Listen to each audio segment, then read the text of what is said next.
Okay जी, continuing the same process जो injury हुई है उसके अंदर हमने कहा कि हमारे पास क्या हो गया, साइटोसोलिक सेंसर है जिन्होंने रिकोगनाइज़ किया डैम्प्स को, ठीक है, डैमेज एसोसिएटेड मॉलिक्यूलर प्रोटीन को। अब ये डैमेज एसोसिएटेड किसको फर्दर रिकोगनाइज मतलब एक्टिवेट किसको करवा देना, इन्होंने साइटोसोलिक इन्फ्लाजोन्स जो है ना वो कह रहा है इनको एक्टिवेट करवाता है।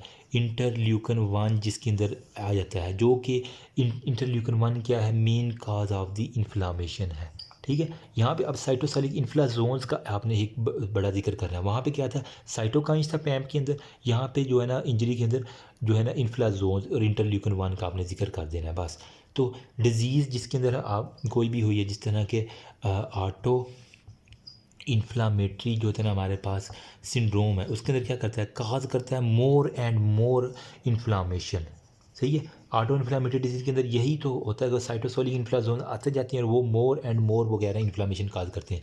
तो ट्रीटमेंट क्या है, मतलब अब इंजरी हो गई है और उसको अगर ऑटो जो है ना वो इन्फ्लामेटरी सिंड्रोम है, ठीक है, ऑटो इन्फ्लामेटरी सिंड्रोम है, तो वो मज़ीद इंजरी करवाएगा। हमने इसकी ट्रीट कैसे करना है, तो हम क्यों ना जो इंटरल्यूकन 1 है उसको ही ब्लॉक कर दें इस जगह को, ठीक है। मैं क्या करूँगा, बाहर से एक ऐसी दवाई दूंगा जो कि इंटरल्यूकन 1 एंटागोनिस्ट होगी, ठीक है। बुक के अंदर उसने बड़ा क्रिटिकल लिखा हुआ है, तो इंटरल्यूकन 1 एंटागोनिस्ट दे देंगे, वो जाके यहाँ पे ब्लॉक कर देगी, ठीक है। जब इंटरल्यूकन 1 ब्लॉक होगी तो हमारे पास जो भी ऑटो इन्फ्लेमेटरी सिंड्रोम है उसको हम ट्रीट कर लेंगे, ना होगा बांस ना बजेगी बांसुरी। मज़ा आया कि नहीं आया, ठीक है। तो ये सारे का सारा जो स्टिमुलस था। नंबर 1 पे हमने माइक्रोब किया, नंबर 2 में इंजरी। नंबर 3 की बात करते हैं, वो है सर्कुलेटरी प्रोटीन फॉर रिकॉग्निशन।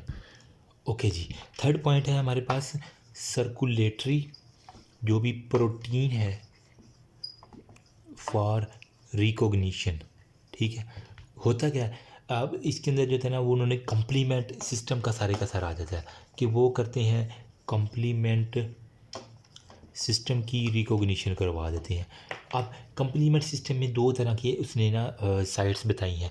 एक हमारे पास उसने बताई है मैनोज बाइंडिंग लेक्टिन, ठीक है, मैनोज बाइंडिंग लेक्टिन।